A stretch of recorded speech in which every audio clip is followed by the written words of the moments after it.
colonizar Marte é uma ideia surreal ou realmente tem a possibilidade? Porque, inclusive, Marte é o que está sendo cogitado para ser colonizado e nós temos tecnologia para isso? Bom, galera, eu sou o John, bem-vindo ao canal Como Sobreviver ao Planeta Terra e hoje vamos trocar uma ideia aí sobre o planetinha vermelho chamado Marte. Fechou? Então bora lá.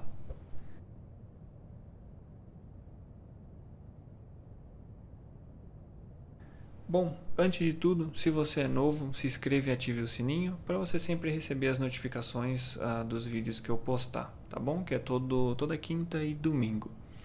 Então, primeiro de tudo, claro que mencionando em si o do porquê que nós precisamos, teoricamente, colonizar Marte é por um simples motivo. O risco de extinção do ser humano é muito alto. O principal motivo que eu diria é pelo incansável uso dos recursos da Terra. O segundo, acredito que seria um asteroide, igual no período Cretáceo, vir e dar ali no meio da Terra e a gente tudo ir para Nárnia. E tem outras formas de extinção, como um vírus, uma pandemia, por exemplo, uma doença no geral. E você ter essa colonização, né, planetária é como você ter um arquivo salvo na nuvem. Então, se alguma porcaria acontecer na Terra que cause uma extinção em massa, ainda tem gente para dar continuidade. Então, é um modo de nos manter vivos, independente aí de como seja. Mas aí você fala, pô, mas por que Marte? Por que não pode colonizar Vênus, Mercúrio, Júpiter, a Lua, por exemplo?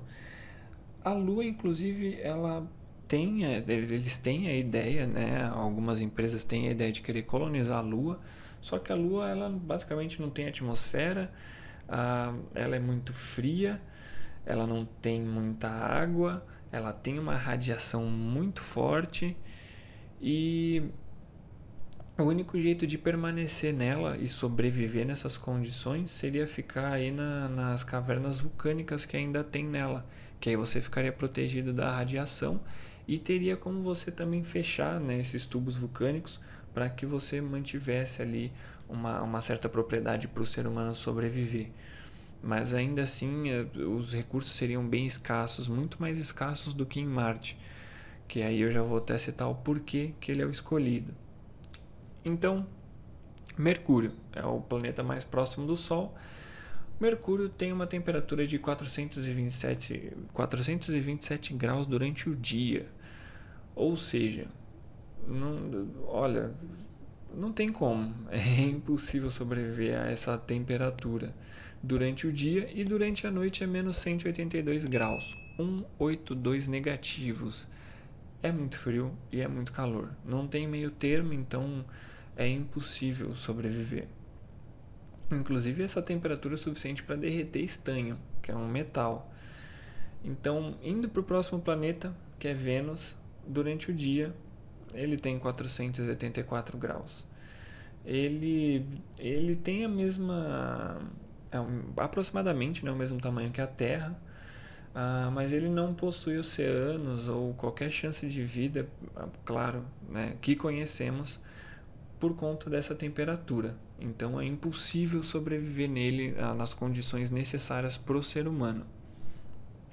Agora falando de Júpiter, Saturno, Urano e Netuno, eles são impossíveis de sobreviver porque eles são planetas gasosos, então é impossível, independente da temperatura ou não, é impossível sobreviver neles. Se Júpiter não fosse gasoso, ele tem muitas tempestades e seria basicamente impossível sobreviver nele também.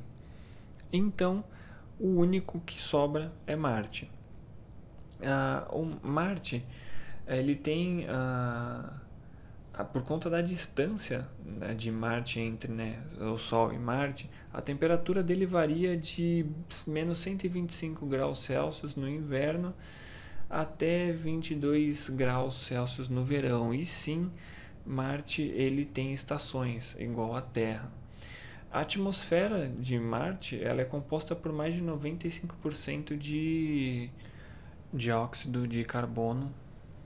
Então isso já possibilita a ingestão não, a criação de oxigênio.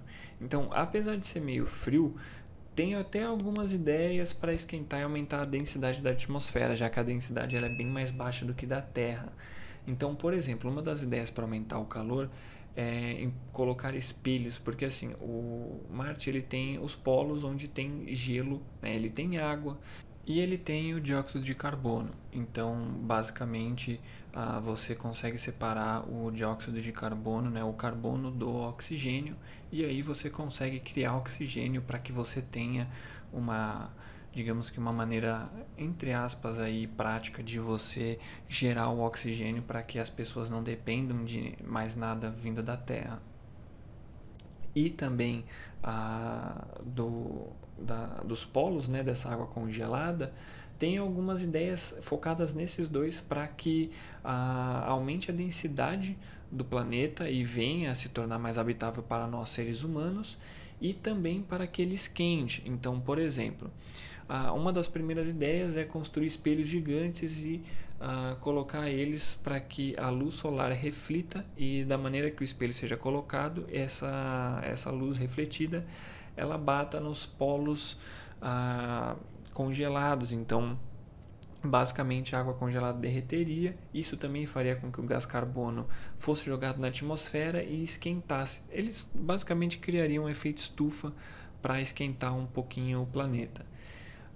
Tem outras ideias, como por exemplo jogar diversas bombas atômicas para que aí o gás carbono suba para a atmosfera, mas aí jogar bomba nuclear ia criar um problema, porque Marte tem muita tempestade e tempestade de areia, e isso é bom. Se a intenção fosse jogar bomba nuclear e ir para lá logo depois, teria que esperar um período, tá? E através, né, da atmosfera dá para criar oxigênio, quebrando a molécula e separando o carbono do oxigênio, que é o CO2, você consegue aí fazer com que você tenha um suprimento de oxigênio. Tem água em Marte, congelada, mas tem estudos mostram que pode ter água subterrânea também, tá?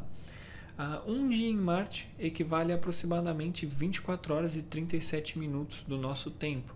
Então, basicamente não tem diferença nenhuma, assim, pra gente que está acostumado. A única diferença grande de tempo seria que Marte ele tem basicamente o dobro do tempo de translação. Lembrando que rotação é quando o planeta ele gira em volta do seu próprio eixo, ou seja, ele está girando em volta, pega você, levanta e gira, como se o cachorro estivesse correndo atrás do próprio rabo. Essa é a rotação, e a translação é aquele gira em volta do Sol, da sua estrela. Então, o tempo de translação de Marte são 687 dias para nós. Tá? Então, basicamente, aí seriam quase 2 anos. 2 anos dá acho que 730 dias. Então, seria quase 2 anos. Tá? Então, mas aí não seria um problema também. Nós taca aí, comemora, estoura o champanhe nos 365 e foda-se. E aí, para colonizar, no início, primeiramente, a viagem leva 6 meses, tá? Então, são 6 meses de viagem da Terra até Marte. Alguns anos atrás, teve uma tempestade de areia em Marte, onde o planeta inteiro foi coberto, como eu falei antes que tinha tempestades de areia. E recentemente, né, por volta de 2018, chegaram à conclusão que isso acontece com uma certa frequência lá. Então isso seria um problema, porque para a colonização, uma das ideias é utilizar painéis solares para conseguir energia. Só que se tem uma tempestade de areia como essa, os painéis solares eles basicamente não têm utilidade nenhuma. Então a ideia era criar geradores. Então poderia criar um reator nuclear ou algo do tipo para gerar energia, que seria mais viável em caso de uma tempestade de areia. Ainda tem a radiação, então todos teríamos que utilizar roupas especiais para lidar com ela, não tem jeito, tá? E o intuito também da colonização é construir e se autoalimentar. Então a ideia não é que a colônia dependa da Terra, porque se a Terra acaba, a colônia tem que ser sustentável, ela tem que lidar com seus próprios problemas. Então construir e se autoalimentar é essencial para a sobrevivência da colônia. No início seria, lógico, necessário levar tudo para lá, né, levar da Terra para Marte, para proporcionar alimentação, já que não é possível plantar no solo. Mas claro, construindo uma estufa e propagando aí a criação de comida proveniente da terra, é possível que as pessoas sobrevivam, de animais tenham uma certa dificuldade para transportar e também condicionar a sobrevivência dele. Mas não é impossível, tá? E alguns lugares, até algumas pessoas dizem que a alimentação poderia ser com base em insetos. Eu não acho muito legal, acho difícil também, e principalmente uma questão que seria a problemática é o costume das pessoas em comer insetos. Seria bem difícil falar para uma pessoa: ó, você vai vir aqui para trabalhar e vai ter que comer gafanhoto com barata. Aí não dá. Bem, nem se for temperadinho. Mas, bom, e aí seria basicamente essa ideia, zero chance de acontecer, tá? Uma pausa. Se você estiver gostando, ouviu até aqui e estiver gostando, se inscreva, deixe seu like, comente, ative o sininho para sempre receber as notificações. E também, como eu estou falando aí já de terraformação, né, de universo, eu vou deixar no link, o link na descrição e também no comentário fixado o link para o último vídeo, que foi a teoria do multiverso. Se você gosta desse conteúdo, vai gostar daquele também. Então assista lá. Fechou? Então, bom, para a colonização, voltando aí,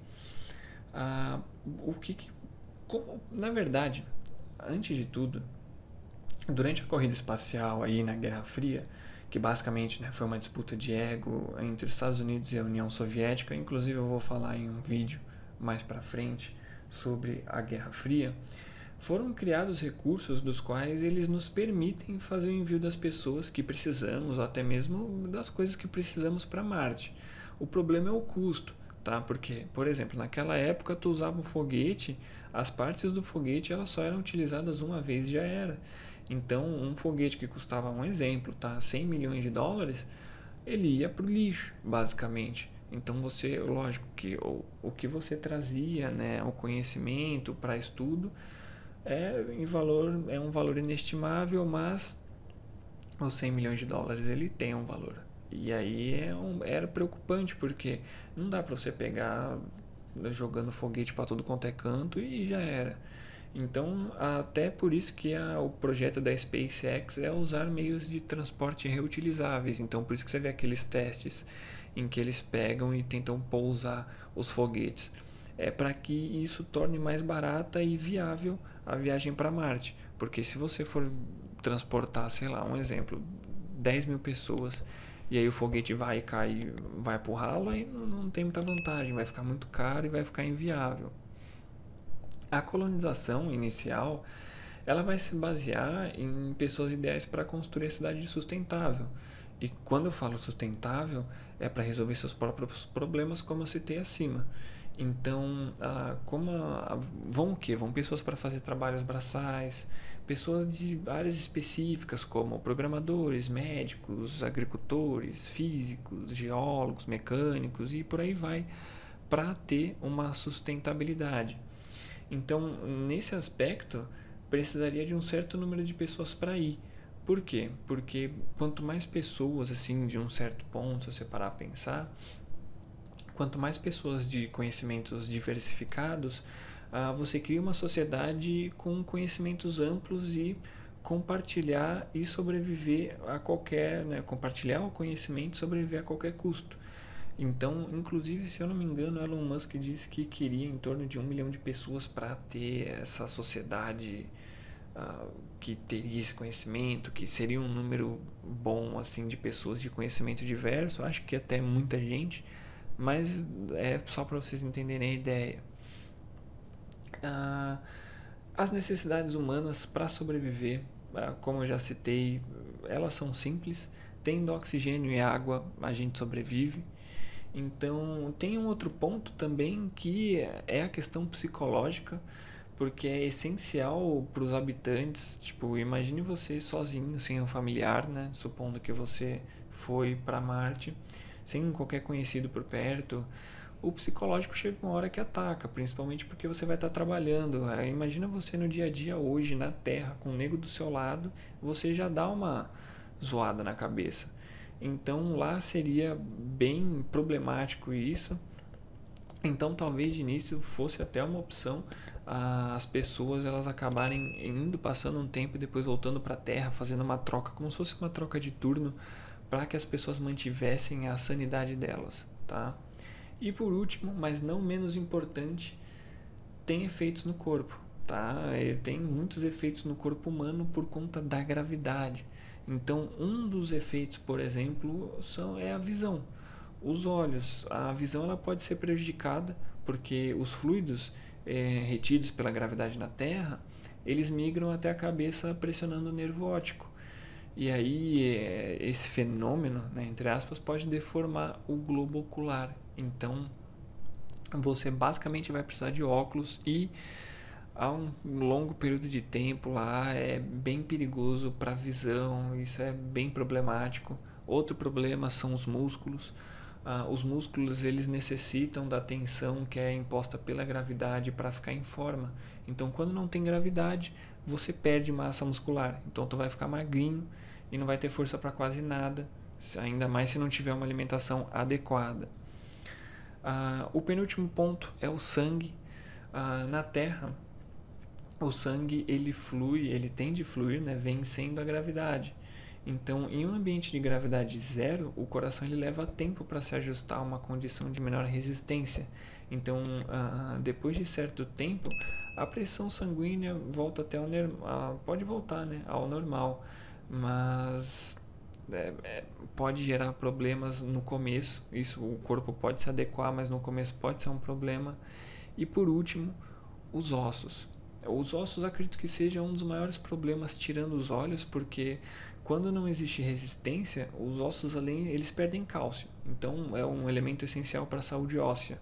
Pensa assim, que você está em pé, os seus ossos, por exemplo, da perna, do braço, qualquer coisa ele vai puxar para baixo. Então um osso vai pressionar o outro, né?